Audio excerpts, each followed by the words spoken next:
So if the moon is a plasma phenomenon, then how could this be formed in the first place?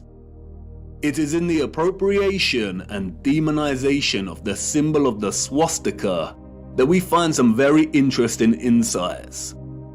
The existence of a vast amount of historical literature and symbolism suggestive of a vortex opening in the center of our world is too prevalent to be coincidental. We have looked at much of this before, but strangely enough, in the years preceding and during the complete demonization and eradication of the swastika's association with the vortex, we find some additional information regarding this central vortex that is astonishing.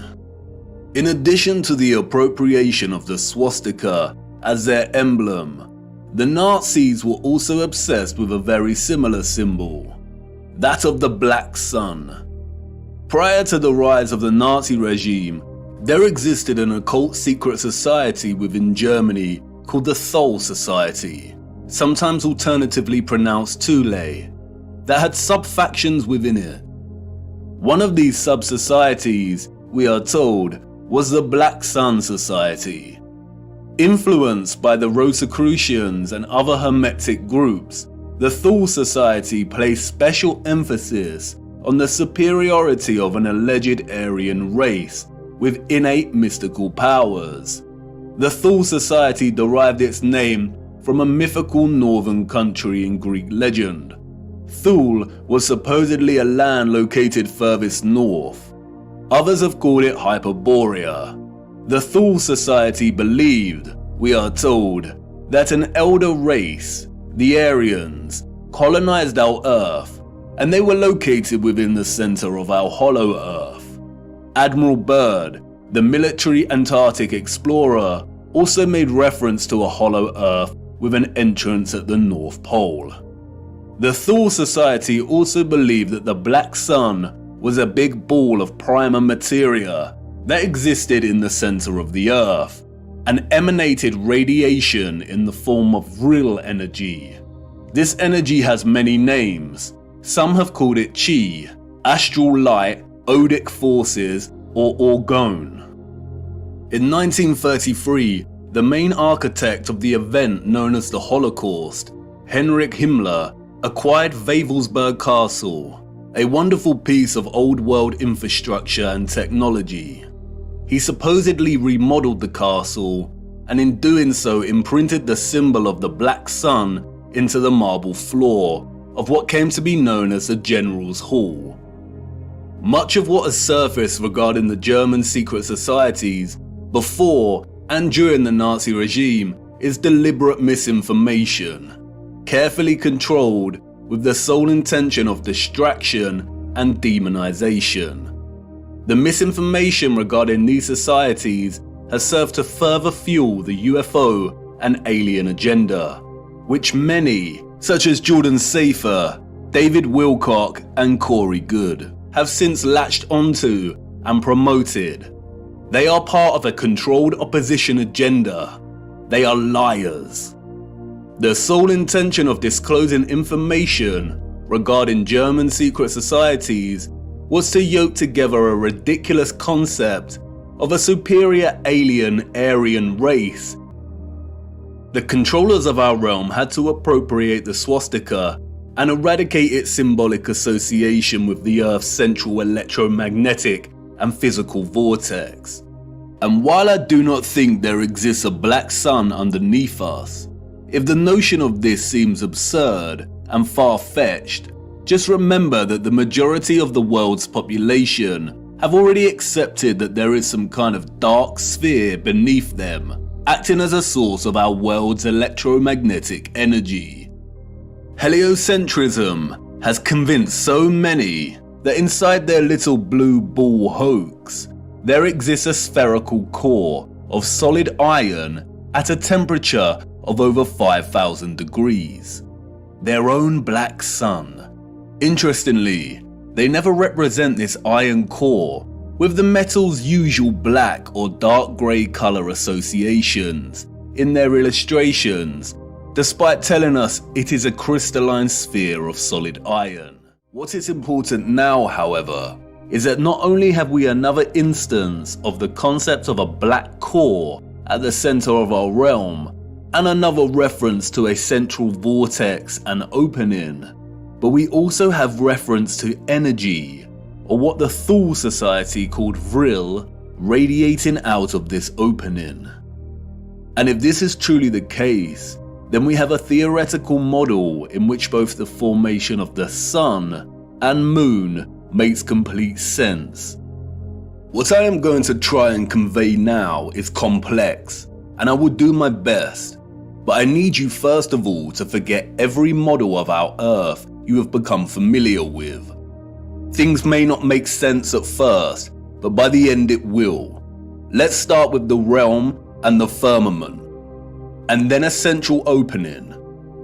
And now let's incorporate our known world, as outlined on the moon by Sturgios.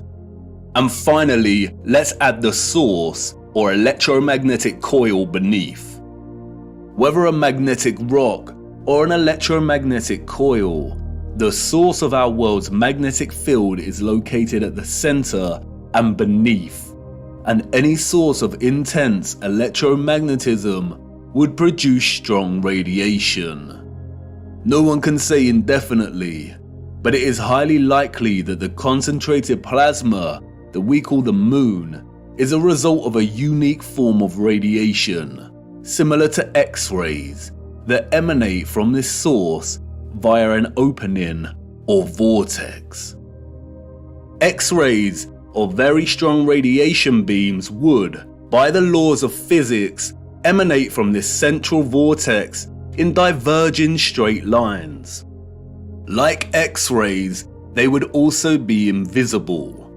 The divergent beams would continue up until coming into contact with the firmament itself. X-ray beams differ from light beams and do not tend to reflect. X-rays are like a super powerful form of light, and because their wavelengths are shorter than ordinary light's wavelengths, it means their frequency is much higher. Because of this, X-rays can travel through objects that ordinary light cannot, and it means that X-rays are not reflected easily. There are not many materials that reflect, scatter, refract, or redirect X-rays. And while I'm not strictly saying that X-rays are the cause, any form of strong radiation beams would behave similarly. There do exist some materials that can reflect high energy rays, and it was a man named Lawrence Bragg in 1913 that discovered that crystalline structures reflect X-rays. That's right, crystalline structures, a crystalline firmament. Bragg reflection is used, for example, to focus monochromatic light, and there is a device called a monochromator that uses curved crystal mirrors to reflect X-rays to focus monochromatic light. Standard monochromators use a prism to break down the light. This is a very familiar image, and Wikipedia displays it for everyone to see. It is now associated with an infamous music album. What is the title of that album?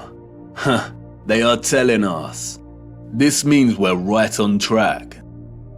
Radiation beams reflected off of the crystal firmament would likely be redirected down, off-center, and into the ionosphere above our heads. The same ionosphere in which the ethereal electromagnetic energy was harvested from. It is here that the beams would converge and concentrate and generate the plasma phenomenon we call the moon. If the moon is a point of focused, condensed plasma, then it has to occur within one of the layers in the ionosphere above us. All the various inert noble gases in our ionosphere appear at differing layers and altitudes. We looked at how these are charged by the sun's electromagnetism to form the plasma sky. At a certain altitude in the ionosphere, there are two layers of neon and helium gas. It is likely that the Sun forms in a similar fashion within these layers. After all, helium is linguistically very similar to Helios. It is likely, however, that the Moon is formed at the level of altitude in which the gas krypton is present. Krypton is known for its phosphorescent white light. It is also used to create non-thermal or cold plasma, as demonstrated by contemporary scientists developing this field today. The primary reason that the Moon's light is cold and not hot like the Sun's is not known, but it is likely due to a polarity produced by their interaction with our electromagnetic field in the ionosphere, the Moon being the dielectric negative polarity to the Sun's positive charge. The craters seen on the Moon are likely from the generation of this plasma. Perhaps it is some kind of plasma emulsion that displays a kind of outgassing or bubbling, much like we see with urethane paint defects. Recently, bizarre theories have emerged that we live within one of these craters on the Moon. This is not correct. The Moon is some kind of phosphorescent, concentrated plasma and not a solid object. You can see the formation of this plasma and its craters right here. It is not solid, it is a light. And this is great because we have a very realistic and working model as to how the Moon is formed. Whether a natural or artificial X-ray photographic image, what is important is its composite nature. The image we witness here is a combination of at least two fixed images that are superimposed upon one another. The first image we are seeing, as Sturgios' groundbreaking work has shown over and over again, is a skeletal outline of our realm's land masses, akin to an X-ray, and in a way we have never seen before. In this image, we see all the continents of land we associate with Earth, or what is more appropriately termed the known world, represented by the dark areas in the image. And we also see vast bodies of land and continents that we are completely unfamiliar with. Sturgios revealed that if you treat the Moon as the mirror image it is, and flip its image like you would with any reflection, then you can start to map our known land masses with utmost precision. And this is exactly what Sturgios has done. We have the landmass of the greater realm, and this is one image from one angle. And then we have another image from a different angle. I can only illustrate this by showing you. This specific area of the Moon is primarily what gives the phenomenon its spherical 3D appearance. The heliocentric liars love this area of the Moon, and they have used it as a weapon of deceit against us. It is not a crater with rays, like they tell us. Look closer. Really look. This is not the markings of a spherical object. It is the apex of the domed firmament from within the dome. Watch closely. This is the composite image on the Moon, presenting both images simultaneously. And this is an interior of a hemisphere dome. And now, you see, if you align the central apex point of an interior hemisphere dome, then it becomes quite obvious. If you erase the remaining vector lines of the dome, then it becomes really obvious. And once you see it, it becomes very hard to unsee. It isn't a sphere. That is an optical illusion. It is the markings of a hemisphere dome. And not only is this the interior apex crown of the firmament, it is also a reflection of the center of our realm below. This area of the Moon lends its spherical shape because of the so-called rays that emanate from it. But as you can see, it is an optical illusion. The rays are actually hemispherical ribs stemming from the dome's crown. This area in the middle of these ribs is not a crater. That is the vortex directly beneath the highest point of the dome. The controllers have named this area Tycho. It was given this name, we are told, by Jesuit astronomer Giovanni Riccioli in 1651. If it was not for Tycho, then the controllers of our realm would have a very hard time convincing millions that they lived on a giant spinning ball. And like with everything else, they have used Tycho to hide things in plain sight. For instance, another 17th century Masonic astronomer named Pierre Gassendi called it Umbilicus Lunaris.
Over here, which is not in the center.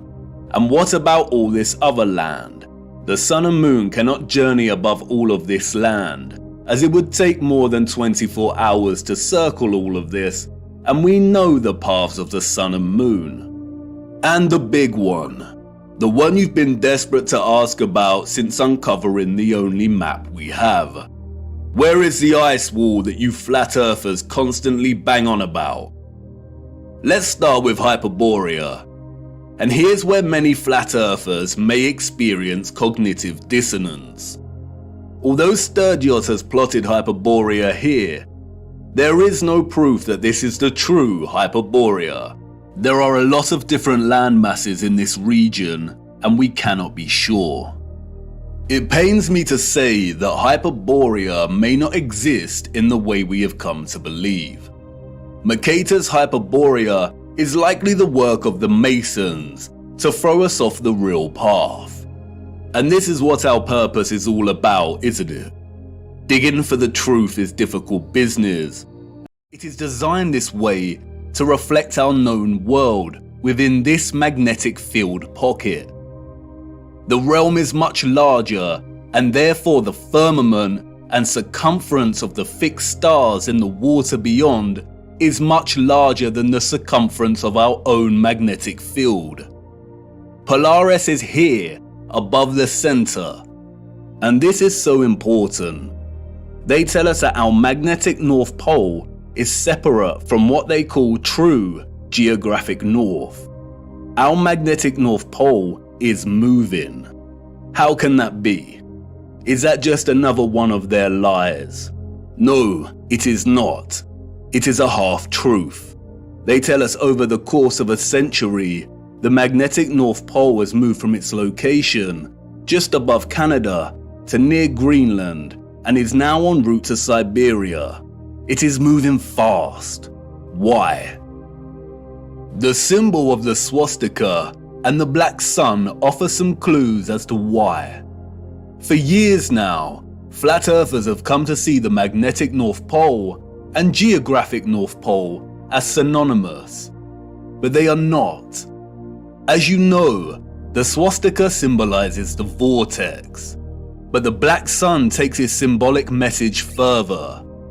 The central core circle here represents the iron core, the black sun, or what the fictional Mercator called the Rupes Nigra. But look closer. There is another ring outside of the central core. Remember, the black sun is the energetic core inside of the vortex. And remember also that in the heliocentric model, they acknowledge that the Earth's core is a solid iron sphere, but there also exists an outer core of molten iron liquid. They also tell us that this liquid outer core is responsible for producing our moving magnetic field and poles.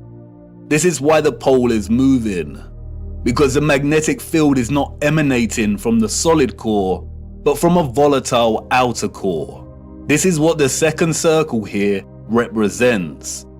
And like everything heliocentric related, all you need to do is apply common sense and flatten the curve, and things start to make sense. There is not a spherical outer core, but some kind of electromagnetic coil, perhaps even made of molten iron, surrounding the central solid core. At the core we have a vortex opening, but the actual volatile energetic source is beneath. The central core is akin to a central clock dial. It's solid and remains fixed, and everything else moves around it. But it is also the keystone responsible for this entire movement. Everything surrounding our world moves. The stars above move, the sun and the moon, and the electromagnetic outer core under us, and all the while the land itself and central solid core remain stationary. And not only does this outer core move and take our magnetic North Pole with it, but it is highly likely that it moves in accordance with the precession of the equinox, in time with the stars above as they move from their fixed positions, which means that it probably moves 30 degrees of the realm's circumference every 2,160 years. The North Magnetic Pole is slowly moving, and it is as natural as the sun and moon's concentric journey above us. And this is why the symbol of the black sun is a 12-spoked wheel. Each spoke represents a fixed constellation of the zodiac. Each section is an individual age. And the result is a situation like this. Every 2,160 years, our North Magnetic Pole circles the inner solid core and vortex by 30 degrees. This is why the pole has moved from Canada and is en route to Siberia. It is traversing the outer central circle, or what is more appropriately termed the magnetic circle. We live inside of a perfect clock, inside of God's clock. The sun and moon circle our magnetic North Pole, which is situated roughly at the center of our known world's landmass. But this magnetic North Pole circles the inner vortex and completes a full revolution every 25,920 years, or what is referred to as a great year. Each great year consists of 12 precessional or astronomical ages of 2,160 years each. We are on the cusp of entering the age of Aquarius, and this is why our magnetic North Pole is en route to Siberia. As the North Magnetic Pole circumvents a central magnetic circle, the toroidal magnetic field moves with it. The Sun and Moon are bound in their revolution by our magnetic North Pole, and because of this, they move within our magnetic toroidal field only. This is why the magnetic North Pole will always be the center of our known world. As I said before, the first image of the landmass presented in the moon's face is likely akin to an X-ray image and has not captured any water mass. And because of this, it has only recorded the areas of our realm with high density, such as the land. In the same way, an X-ray image will capture the parts of our bodies with the highest density, like the bone, but not the blood in our veins.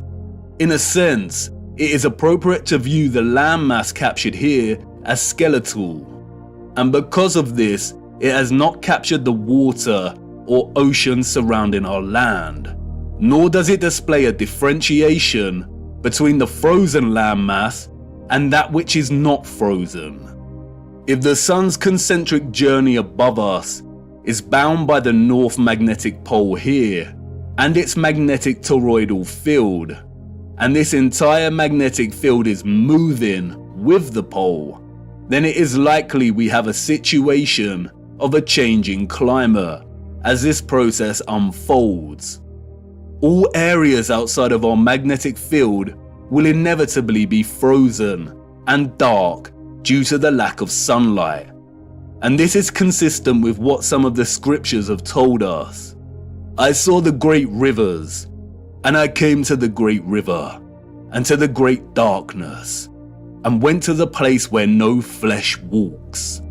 I saw the mountains of the darkness of winter.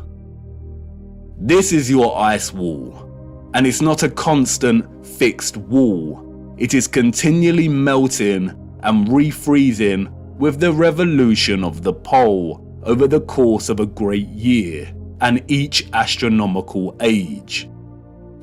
Do you now understand why they are terrified of the ice melting, of our Earth supposedly heating up, and why this demonic joke of a man wants to dim the sun? They are using natural climate change due to the rotation of the magnetic pole to justify a whole host of useless measures and money laundering.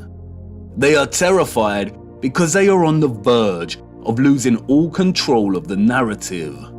We must save the precious Antarctica from melting, the last unspoiled place on Earth.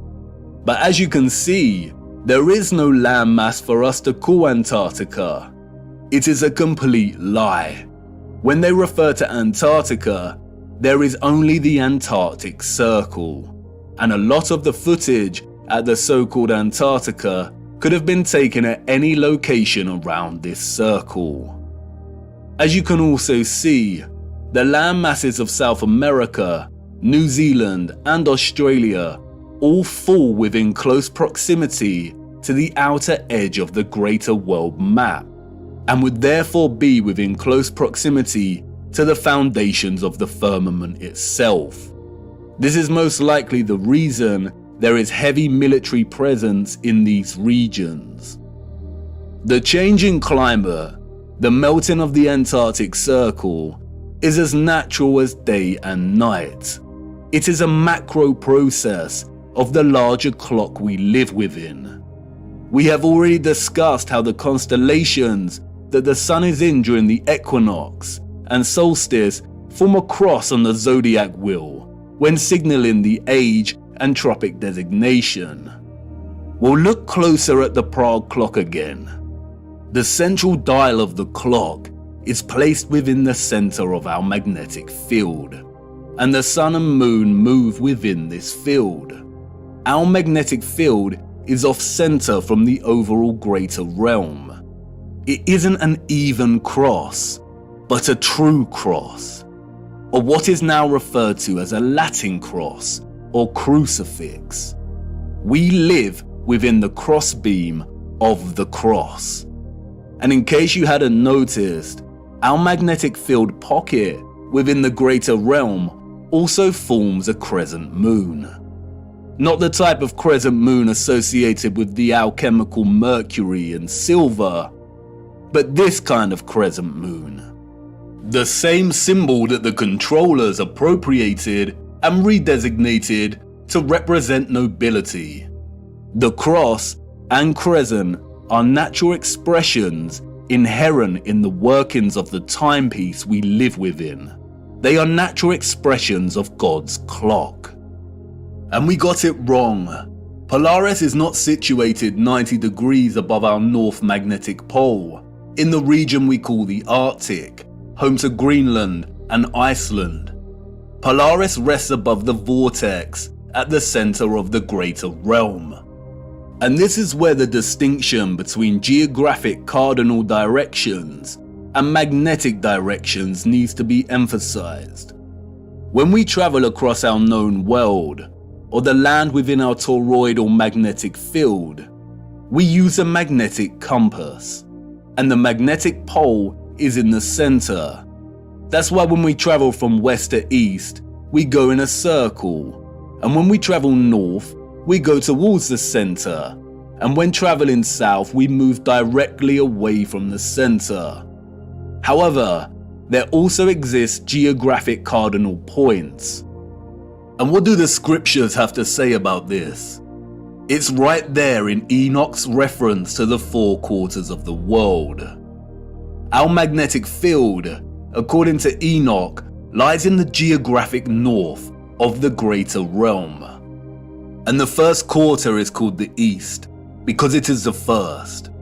And the second, the south, because the Most High will descend there. And the west quarter is named the diminished. And the fourth quarter, named the north, is divided into 3 parts. First of them is for the dwelling of men. The second contains seas of water, the abysses and forests and rivers, and darkness and clouds. And the third part, the garden of righteousness. The vortex is in the center of the realm, or what is more appropriately termed true north. The X-ray image of the land on the moon map does not display this vortex, but as discussed, it is present in the second image of the firmament. At the crown of the firmament, we see it reflected, the navel of the world, even without their deceptions. If anyone wanted to truly journey to the center of our greater realm, they would have a very hard time, and they would need to forsake the compass altogether. If the geographic south of our magnetic field is down here, with the lands usually associated with south, then the central vortex of the greater realm falls within our geographic north. But we would not be able to reach it with the compass pointed north. It is not located at our north magnetic pole. If you use a compass to travel north, you will end up traveling here. If the South Pole is the entire Antarctic Circle, then to travel to the true north, you would need to go south. But even then, this would most likely fail. If the center is made of iron, then at some point it would supersede the southern magnetic pole of our magnetic field. If by chance you were lucky to head in the direction of true north, then the compass would most likely fail altogether due to the iron core. As the mysterious text, the Inventio Fortunata, states, here the ship's compass loses its property, and no vessel with iron on board is able to get away. The only way to get to true north is by celestial navigation via Polaris, a skill set that has been generally eradicated from common knowledge. And I bet these oceans are heavily guarded. We will be returning to magnetic fields later in our journey, and we really need to reappropriate the definition of the word planet. Planet, a smaller subsection or fraction of a much larger plane. Time is ticking, viewer. You are wondering why I brought you into this dark forest. Why is all of this important? Because once upon a reset, the established timeline is a lie. We cannot begin to map our revised timeline unless we start plotting it in accordance with the greater realm we inhabit. We need to apply the astronomical clock, the ages, to get closer to some kind of clarity. We are not out of the forest yet. And can you feel it yet? The entire matrix is starting to crumble. Everything we've ever learned, everything we've ever relied upon to shape our understanding of the realm we temporarily inhabit is now unreliable. And all we are left with is our own eyes. And all we see over and over again is water always seeking its flat level. We see structural remains that those in the history books could not have built. And we see a great evil multiplying.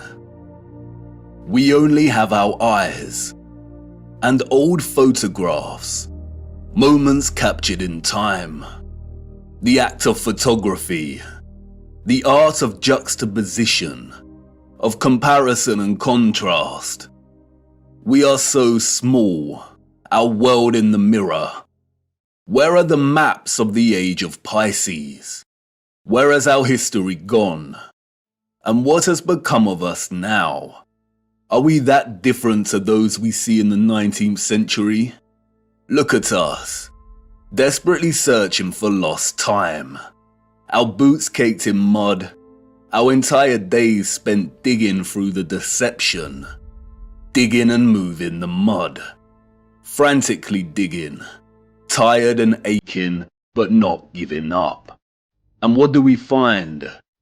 The same things that our ancestors of the 19th century found. Glimmers of glory, of beauty, of pain, and wonder that remain stubbornly silent, offering no explanation for its existence or how it came to be. Old photographs and such glory.